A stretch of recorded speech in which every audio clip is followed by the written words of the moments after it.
각이서는 증시각도기. 안녕하십니까. 증시각도기 TV 각도기 곽상전 인사드립니다. 네. 오늘 미국 시장은 별로 할 얘기가 없습니다. 아주 간단하게 게임이 끝났습니다. 네. 한마디로 미국 시장 정리해보면 트럼프의 입, 이런 정도로 정리해 볼 수 있겠습니다. 네. 그것으로 그냥 모든 게 끝났습니다.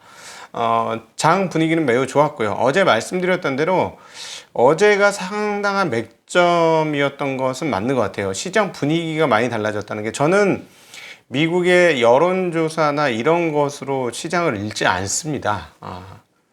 시장을 보고 그냥 시장을 해석할 뿐이죠. 그거죠. 그러니까 시장이 지금 무슨 생각을 하고 있는지만 생각을 하는 것이지, 미국의 여론조사 결과에 따라 이러쿵저러쿵 얘기하는 게 아닙니다. 전일 상당한 흐름 변화가 있었다는 것은 분명한 모습이었는데요. 역시 트럼프는 사업가 기질이 뛰어나고 판세를 읽는 능력이 정말 뛰어나다는 생각을 정말 많이 하는 오늘 아침이었습니다. 개입해야 할 때 개입했고 맥점을 끊어야 할 때 끊었다라는 저는 그런 생각이 듭니다. 왜냐하면 이 상태로 그냥 꾸준히 가서는 그냥 진행돼서는 만만치 않아요. 왜냐하면 자본시장이 어떤 생각을 하는지에 대해서 누구보다도 영민한 머리를 가지고 있는 사람이기 때문에, 자기가 자본시장 참여를 했었고 여기서 그대로 물러나서는 안 된다고 판단했던 게 아닌가 싶습니다. 그냥 저만의 뇌피셜인데요. 그래서 할 수 있는 최선의 행동을 했습니다. 즉 민주당과의 부양책 논의 협상을 중단시켰습니다. 민주당이 요구하는 부양책을 거절했고 대선 후까지 협상을 중단하라고 협상팀에게 지시했습니다. 그러면서 낸시 펠로시 하원 의장이 선의로 협상에 임하지 않고 있어 민주당의 부양책 제안을 거절한다. 대선 이후까지 협상을 중단하라고 지시했다라고 이야기했습니다. 이 말 이후에 시장은 수직 낙하하였습니다. 그래서 쭉 이렇게 가다가 툭 하고 끝났습니다. 이거 뭐지? 이 그림은 뭐지? 할 정도로. 그리고 선물 시장은 조금 더 흘러내리고 있는 그런 양상을 보여줬습니다. 네. 미국 시장은 오늘 이걸로 끝입니다. 네. 더 이상 할 말이 없어요. 네. 이걸로 끝났는데요. 우리가 이제 들어봐야 될 이야기들은 무엇이냐? 파월의 이야기가 있었습니다. 파월이 그 모임에 나가서 했던 얘기인데요. 경제 지원이 너무 적으면 가게와 기업이 불필요한 어려움을 겪게 돼 회복이 약해질 것이다 라는 얘기를 했습니다. 그러면서 이제 부양 자금이 승인되지 않으면 비극적인 경제 결과를 초래할 수 있다라고 경고를 했습니다.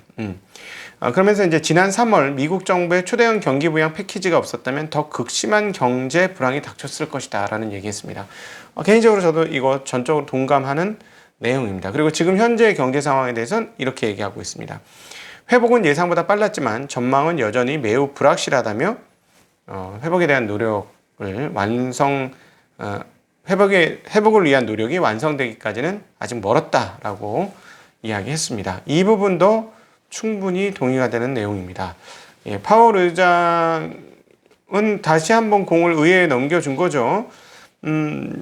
승인되지 않으면, 승인은 누가 승인합니까? 의회가 승인하지 않습니까? 네. 의회가 승인하지 않으면 비극적인 결론에 도달할 수 있다. 중앙은행장이 이렇게까지 얘기를 했습니다. 그래서 의회에 촉구를 했고요. 근데 일단 시장은 그것을 바라보고 있었는데 그게 판세가 깨지니까 시장이 하락을 했다. 근데 뭐 여기서 과연 끝일까요? 여기서 과연 끝은 아니겠죠. 정말 선거 후까지 넘어갈까요? 잘 모르겠습니다. 그렇게 쉽진 않을 것 같아요. 뭐 미국 상황들을 좀 더 지켜봐야 될 것 같고요. 지표들 몇 가지 나왔습니다. 미국 노동부 8월 채용 공고는 649만 3천 명으로 지난 7월에 669만 7천 명보다 20명 감소했습니다. 계속 이제 실업률과 채용과 이런 내용들을 살펴보면 확실히 연구 실직 가능성이 점점 커지는 게 좀 눈에 보이고 있습니다. 그래서 확실히 지금 여기서 이 경기를 일으켜 세우지 못한다면 현재 상황에서 갑자기 경기가 예전만큼 회복될 수 있다라고 얘기하기는 상당히 어려울 것 같습니다. 이 부분은 충분히 파월 의장의 말을 통해서도 확인해 볼 수 있는 것 같고요. 네. 그리고 수출입 동향 살펴보면 수출입은 1,719억 달러, 그리고 수입은 2,390억 달러. 그래서 무역 수지는 671억 적자가 났습니다. 이전에는 634억 적자였습니다. 미국 레드북 소매 판매 지수는 보합이었고요. 이전에는 마이너스 0.3%였습니다. 독일 8월 공장 수주가 4.5%로 전월 대비 증가하는 양상 보여주는데요. 예상은 2.6%, 이전은 3.3%로 예상보다는 높은 흐름 보여주고 있고, 9월 IHS 마켓 건설업 구매관리자 지수, 건설업입니다. 는 45.5로 이전 48.0보다는 조금 떨어지는 양상 보여주었습니다. 그러나 어쨌든 뭐 유럽 시장은 그렇게 크게 영향을 미치지는 못하고 있으니까요. 지수 한번 살펴보고 정리하도록 하겠습니다. S&P 500은 1.40% 하락했고요. 다우는 1.34% 하락했습니다.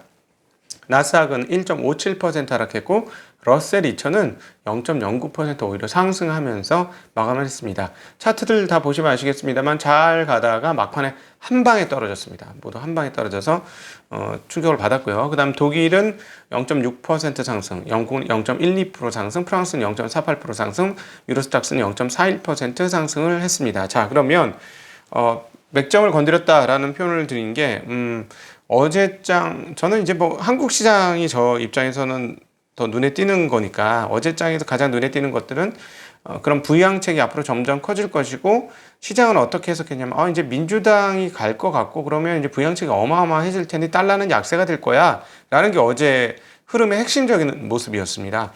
근데 여기서 일단 딱 이렇게 멈추게 되니까 모든 것들이 다시 약간 되돌림을 하는 그런 흐름들을 보여주었는데요. 달러 지수는 0.36%가 올라가면서 93.85를 기록했고 유로 달러는 어제 1.178에서 1.1738로 떨어졌습니다. 가격이 엔화도 엔화는 올랐습니다. 105.74에서 105.64로 환율이 하락했고 가치가 올라가는 양상 보여줬고 원은 약세입니다. 57원에서 64원, 1157원에서 1164원, 거의 65원 현재 하고 있어서 어제보다 뭐 거의 하루에 8원이니까 전날 굉장히 급등을 했었던 거죠. 그것들은 이제 모두 다 뱉어내는 그런 모습 보여줬고요. 달러 위안도 6.72에서 6.745로 약세로 전환되는 양상 보여주었습니다. 채권은 어떠냐면 채권에서는 0.778까지 전일 금리가 올랐어요. 채권이 약세였어요. 근데 10년물은 지금 0.734로 다시 금리가 전일 말씀드렸을 때보다 3.4bp 정도 떨어졌죠. 그러니까 강세를 보여줬습니다. 그러니까 어제가 얼마나 약세였는지를 보여주는 거죠. 0.6대였는데 어제 얼마나 약세였냐면 그러니까 이제 모든 게 부양책이 많아지고 돈도 엄청 발행할 것이고 그러니까 채권 가격 약세, 달러 약세, 그리고 뭐 부양책이 엄청나게 커질 거니까 주식시장 나쁠 거 없는 이런 분위기였다라는 것이죠. 어제 미국 시장이. 그런데 이게 되돌려졌어요. 그래서 역시 저는 트럼프가 상당한 승부사 기질이 있다라는 생각을 다시 한번 해보는 아침입니다. 네, 금값도 1917에서 1882달러로 다시 떨어졌고요. WTI는 지금 허리케인 델타가 오고 있습니다. 그래서 지금 뭐 거의 그 동네는 대피하고 있는 그런 상황이고 그다음에 재고도 좀 줄었다 그래가지고 상당히 올라갔었어요. 40달러 이상으로 올라갔었다가 39.87로 지금 조금 어제보다는 올랐지만 좀 밀려있는 그런 상태입니다. 구리값은 6,536달러로 0.2% 올랐고요. 브라질 보베스파는 0.49% 하락했습니다. 기술주들이 많이 하락했는데요. 필라델피아 반도체 지수는 0.63% 떨어졌고 나스닥 바이오는 1.17% 떨어졌습니다. 대표주들이 이제 문제예요.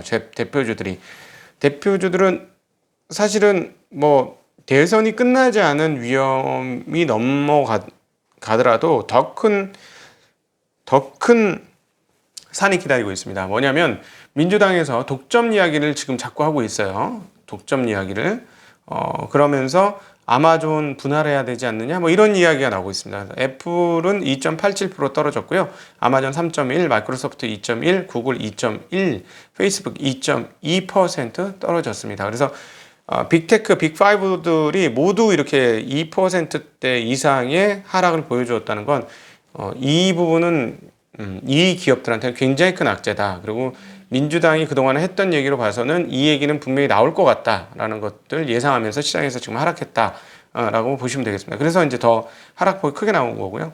그 다음에 인텔은 0.6% 하락, 퀄컴은 0.8% 하락, 마이크론 테크놀로지 0.5, AMD 1.9, AMD 1.9% 떨어졌습니다. 엔비디아는 0.69% 상승했고요.